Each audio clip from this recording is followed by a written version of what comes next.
সংসারের প্রত্যেক কাজই অনেক পরিশ্রমের, সেটা যদি আবার সাজিয়ে গুজিয়ে করা যায় অনেক কাজই সহজ হয়ে যায়।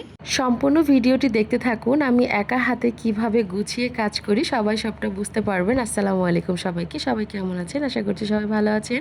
সকালে উঠেই দুই ছেলেকে ফ্রেশ করিয়ে নাস্তা করিয়ে নিয়েছি, তারপরে কোটা বাছা করতে বসেছি। ওই মুহূর্তে আমার স্কুলের এক ভাবি ফোন দিয়ে বলছে, ভাবি বাসার নিচে আসেন।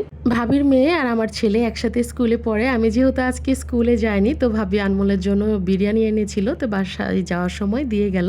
বিরিয়ানিটা অনেক মজা হয়েছিল। তো বিরিয়ানি খাওয়া শেষে আবার রান্না করতে বসে গেছি। পেঁয়াজ আলু কেটে নিয়েছি, আজকে রান্না করব ব্রয়লার মুরগি। যে কোনো মাংসতে আলু খেতে আমরা অনেক পছন্দ করি, তাই আলু কেটে নিয়েছি। এখন কড়াইয়ে তেল দিয়ে পেঁয়াজ আলু লবণ দিয়ে ভাজতে বসিয়েছি। যেহেতু তাড়াহুড়া রান্না করি এই সময়টায়, কারেন্ট থাকে না, খুবই দ্রুত রান্না করতে হয়, তাই পেঁয়াজ আলু একসাথেই ভাজতে বসিয়েছি। এদিকে আদা রসুন ছিল না, ডিপ থেকে বেরিয়ে নর্মাল করে একটু তুলে নিলাম। যেটা প্রতিদিন ব্যবহার করি সেটা আলাদা বাকেটে তুলে নিলাম, আর বাকিটা ডিপে রেখে দিলাম। রাইস কুকারে ভাত হয়ে গেছে, একটু উল্টে পাল্টিয়ে দিলাম। কাঁঠাল খেয়েছিলাম, কাঁঠালের বিচিগুলো ধুয়ে এখন শুকাতে দিব। আর যে সবাই জিজ্ঞাসা করেন আমি রান্না করার সময় ছেলেগুলা কি করে, এই তো একটাকে ঘুম দিয়েছি, একটাকে টিভি দেখতে বসিয়েছি। সে হাতের লেখা কমপ্লিট করে এখন টিভি দেখছে, আর এই দিকে আমি ঝটপট রান্নাগুলো শেষ করছি। কাঁঠাল বিচিগুলা ব্যালকনিতে রোদ দিয়ে আসলাম, এসে দেখি এখনও পেঁয়াজ লাল হয়নি। তো এখন জিরা বাটার সময় নাই, তো ভাবলাম আস্ত জিরা দিয়ে দিই। আস্ত জিরাও মাংসে খুব ভালো লাগে, ফ্লেভারটা খুবই ভালো আসে আমার কাছে মনে হয়, পার্সোনালি চয়েস। যাই হোক, এখন মাংসগুলো দিয়ে দিলাম। আমি ব্রয়লার মুরগি এইভাবেই রান্না করি, আমি অনেকভাবেই রান্না করি যখন যেটা মন চায়, কিন্তু মশলা কষিয়ে রান্না করলে আমার কাছে মনে হয় এইভাবে রান্না করলে বেশি টেস্ট লাগে।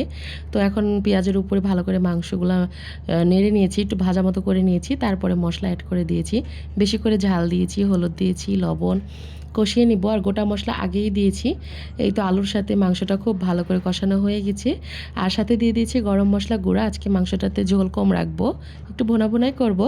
যেহেতু মাংস রান্না করলে আমার আনমোলের বাবা কালার ডাল খেতে ভীষণ পছন্দ করে, যেহেতু ওদের কুষ্টিয়া জেলাতে মুরগির মাংসের সাথে কালার ডাল খায়, তো আমি সেটা চেষ্টা করি ওকে রান্না করে খাওয়ানোর। এখন কালার ডালটা সুন্দর করে ভেজে ধুয়ে সিদ্ধ করে নিয়েছি। হালকা হলুদ গুঁড়ো, আদা বাটা, একটু লবণ দিয়ে গরম পানি দিয়ে ভালো করে ঘুটে নিয়েছি। ভালো মিহি করে ঘুরতে হবে, তারপরে ফুটিয়ে নিয়ে এখন পেঁয়াজ, শুকনা মরিচ, তেজপাতা আর গোটা জিরা দিয়ে বেরেস্তা করে নিয়েছি।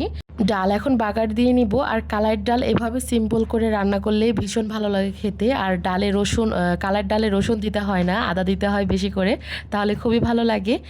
কালার ডাল দিয়ে মুরগির মাংস খেতে আসলে অনেক মজা লাগে। তোমরা কখনো খেয়েছো আপু ভাইয়ারা? যদি খেয়ে থাকো অবশ্যই কমেন্ট করে জানিও। আর কুষ্টিয়াতে যদি আমার এই ভিডিও কেউ দেখে থাকো অবশ্যই একটা কমেন্ট করে যেও, তোমাদের ফেমাস খাবারটা আমি রান্না করে নিয়েছি।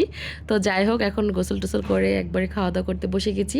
মা ছেলে একসাথেই খাচ্ছি, প্রতিদিন যেভাবে খাই ঠিক সেভাবে খাচ্ছি। প্রথমে শুকনা করে খেয়ে নিয়েছি, এখন ডাল নিয়ে নিব এর সাথে, দেন মিক্সড করে আলু ঝোল ডাল একসাথে ভালো করে মেখে নিয়ে মাংস দিয়ে একটু লুকমা করে খেতে ওফ জাস্ট ওয়াও লাগে। আজকের ভিডিওটি কেমন লাগলো সবাই কমেন্টে জানিয়ে যেও।